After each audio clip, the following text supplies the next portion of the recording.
Well, welcome back. It's a short work week, interim head coach, holiday weekend, away from home, night game in an NFL stadium on a Friday night. Plenty of unusual things taking place. Coach Bradley, Coach Paterno, how do you keep the players focused and get them ready for the Spartans? Well, you just got to keep that 1-0 mentality they talk about all the time and get them, what's next, the Spartans. Yeah, one play at a time, right? And if you're not inspired to win the block of wood, that is the land-grant trophy, then really check your pulse because you don't belong on a college football team. Let's talk about the Spartans. Offensively, really struggling this year. Now, these are Big Ten ranks, not national ranks. Only 17.4 points a game, which is last in the Big Ten, last in rushing, 7th in passing, and turnover margin is really a problem for them against Penn State. Let's talk about some guys to look at. Caton Hauser, the quarterback, is a freshman who I think has a great future at him. Hopefully not until after this week. He's not ready for the defense this week. No, and the tight end, Malik the Freak Carr, you just have to mention his name. Running back is a tough runner, and Jonathan Kim, their kicker, has 4 kicks, field goals over 50, including a long of 58. So they get to go over the midfield. Especially indoors. Yes, they're in range. So let's talk about how they're going to get this done. They've struggled running the football, but what they want to try and do is get things moving up front with zone, inside zone, and get their running back north and south, Tom. Yeah, that's what they're going to try to do against Penn State. They're going to try to get some push and just run the ball and hopefully get some first downs so they can control the clock. Yeah, not great speed at tailback, does run hard, and you got to bring them down with shoulder and get your body into them. So let's talk about what they do off that run game. Once you can start, if they do have some success with the run game, now the play action game opens. Here they fake the run, and when they fake the run, they get the linebackers to step up and they get the guys in behind them, Tom. Yeah, that's the one thing. They're going to try to get the run game going and then get the pass, play action stuff from there. Yeah, and if you get down the middle, and Indiana had problems last week with the tight end getting down the middle on them. Let's talk about now what they do. You look at Penn State's pass rush.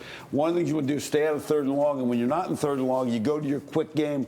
They like the quick game with their wideouts, Tom, and that neutralizes so much up front. Yeah, that's the one thing with Penn State's great pass rush. It's coming out quick this week. Yeah, no question. And here's a good shot in the red zone.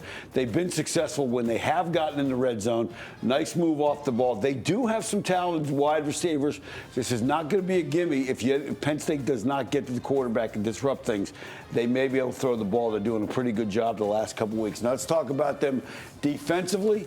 A little bit better defense than they are on offense. They're good on 3rd downs nationally. They're in the top 35 on third down conversions on defense. 27 points is a lot. They've given up some. Let's talk about some of the personnel. The linebacker, this is a linebacker safety-oriented defense, and they're going to make the bulk of the tackles, and we'll talk about why that is. Let's take a look at their base stuff now. In their base defense, these 2 linebackers are in the box, so it invites you to run. But, Tom, these safeties are going to read what's happening, and if the run comes to them, they go and they rotate. They're going to be very active in this package. One of the problems they've had is right here, up front. And that's why you'll see these safeties make a lot of tackles. Right. You'll see as soon as the running back comes to the right, to the defense's right, the safety to the right, and the boundary comes up and he gets in on the tackle. Now, we'll talk about some of the other things they do. They like run blitzes. Here's a cross blitz inside. They fill in with the safety, which means they can't get him with the wideouts blocking. I would expect to see a lot of this against Penn State. They're going to bring a lot of people. They have to bring a lot of people against Penn State. That's their only chance to stop the run game. And you can see right there, both linebackers come up. They keep nice contained. The guys got to go north and south. Nebraska's back does a nice job of making a miss. Now let's talk about 3rd downs. They're going to do a lot of things on 3rd downs.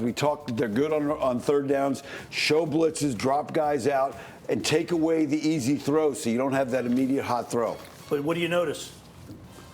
A lot of room in the middle of the field here. Yeah, you got to get loose, though, and you got to pick it up. And here, Minnesota has a problem because they're one short, because they're adjusting back, and they don't adjust to the guys dropping. So they should have the numbers to block this, but because they got guys blocking people that are dropping, so to speak, they get home. Well, thank you, coaches. If they can defeat the Spartans, the Nittany Lions reach double-digit victories for the 5th time in Coach Franklin's 10 years in Happy Valley. The other 4 seasons, they actually finished with 11 wins. As for Michigan State, they're limping to the finish at 4-7 and would love to end the year with the unique land-grant trophy back in their possession. First of all, to win the game, that's number one, and then the trophy comes along with it. It's something that Coach Perlis created. from my understanding. So that's always big because he was my coach. So we would love for it to bring it back home. Yeah, Coach Barnett said the trophy is really nice as he bit his tongue. P.J. Mustipher and the Nittany Lions grabbed it after PSU's win in Beaver Stadium to end last year's regular season kickoff, 7:30 p.m. Friday night in Detroit. Up next, our Impact interview. He's a college football legend and Hall of Fame songwriter. The fascinating journey of former Penn State defensive lineman Mike Reed is coming up. And make sure to keep sending us your pride picks. This week's included Senior Day against Rutgers. We have quite a collection on our website, NittanyGameWeek.com. You can add yours by submitting it online. We'll have more picks coming up later in the show. Nittany Game Week returns after this.